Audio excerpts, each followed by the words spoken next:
Hello, crafty friends. My name is Jessica, and welcome back to my channel. Today we have number 23 in the Color Blend series using the Simon Says Stamp Positively Saturated inks.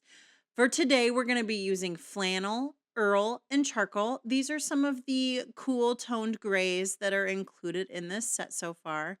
And these are really fun to play with. You know, we don't reach for grays often, or at least I don't, and I don't know that I see them often in the crafting community, but these are some really beautiful grays, and you're going to see that. We're going to pair them with some really fun colors, and you'll have to let me know down in the comments which one ends up being your favorite.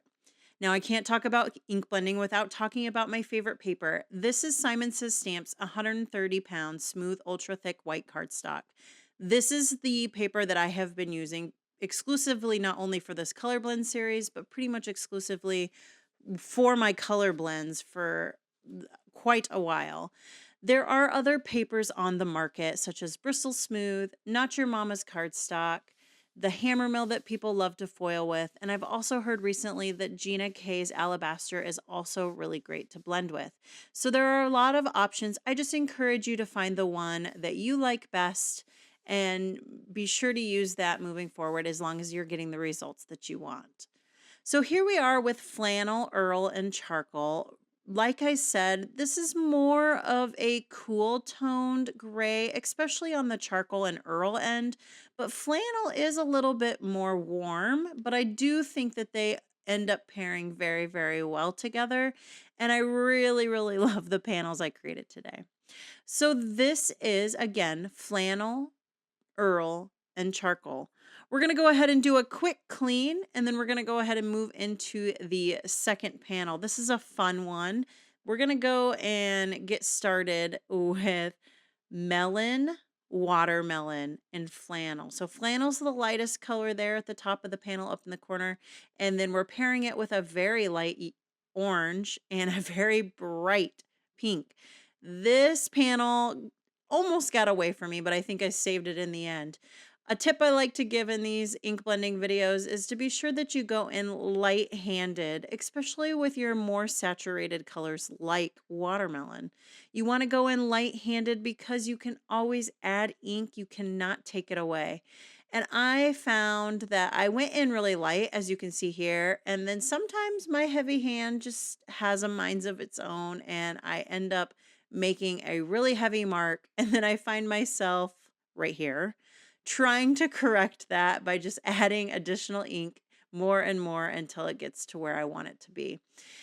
But I do end up saving this panel, at least in my opinion. You'll have to let me know if that's not correct. But adding in the extra melon and just making sure that I spend time blending those two colors out, jumping back and forth between the two colors, I ended up getting it smoothed out.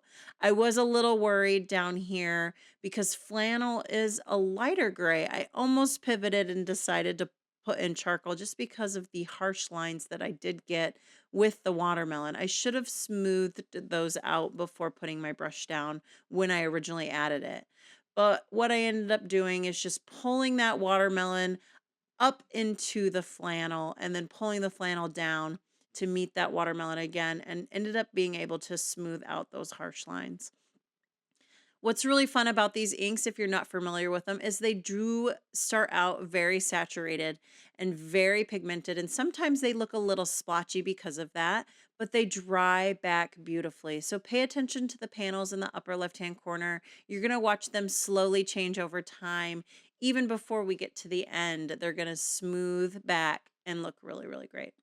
So that panel was again watermelon, or excuse me, melon, watermelon, and flannel.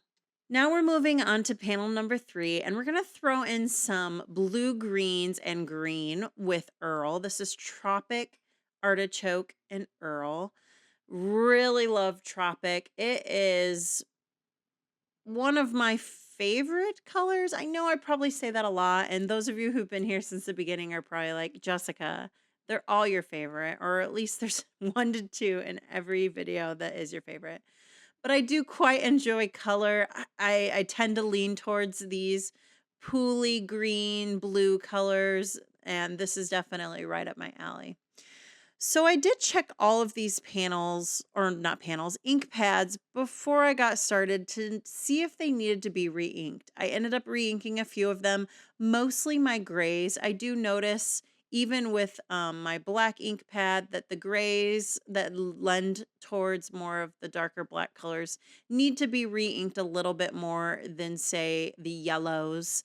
And I did re-ink all of the grays, and I tested these ones, and I thought that that Artichoke was sufficient to move forward, but as I was blending, I noticed it did need a little extra ink. I have recently done the video that included Artichoke as part of the trios.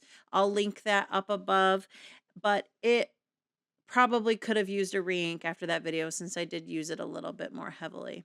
But here we go. We're adding Tropic and Artichoke. Got a really beautiful blend between those two, and then added Earl and really loved the color in between Artichoke and Earl.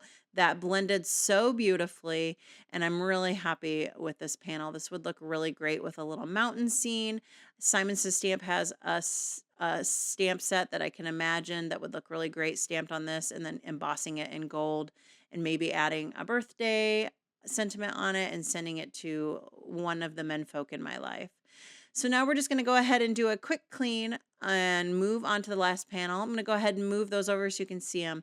I think this one ends up being my favorite. We're going to go ahead and I originally was going to do brick, citrine, and then charcoal, but I did pivot and decide that I'm going to do citrine, brick, then charcoal. My yellows go down so beautifully, so I went in very heavy, knowing that brick packs a punch. I laid that color, that first initial color, down pretty heavily. Then I went in pretty heavy with brick, and again, I got a little heavy-handed and I got some brush strokes. It happens to all of us, I'm sure, but as I moved into the color, it's just a matter of marrying the two and making sure that you're over blending and pulling color into color to help smooth that out. Now, I should have gave a little bit bigger of a band of yellow because it is going to get a little small here, but the color in between citrine and brick is really beautiful. It's this really fun orange color. And that's what's really fun about ink blending is you can obtain additional colors just by using colors that are next to each other on the color wheel. So yellow and red make orange, and because of that, we created a third color during ink blending, which just expands your palette for your ink colors. And if you wanted to start out with just basic colors, you can achieve many more colors with just the basics. So here we are. This is citrine, brick, and charcoal. I think this is my favorite color. We got two additional colors on this panel. We got the one in between citrine and brick, and then we also got a really more deeper brick color when we blended charcoal over top.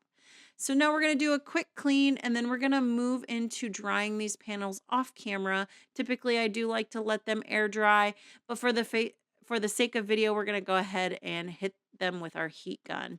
This is a great opportunity to let you know that all of the links below of the supplies that I used are listed, so be sure to expand the description box.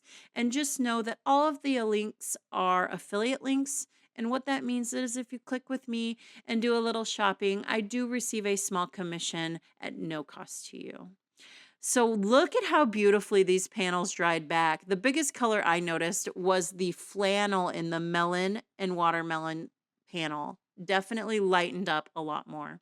But here's the first panel. This is flannel, Earl, and charcoal. Then we're going to move into melon, watermelon, and flannel.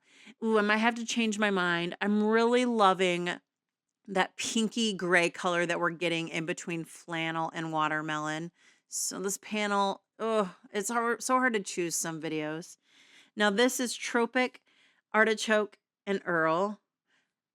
Lovely, lovely, lovely. Like I said, this would pair really well with a gold, whether it's gold embossing or a gold sentiment cut out of like mirror gold cardstock.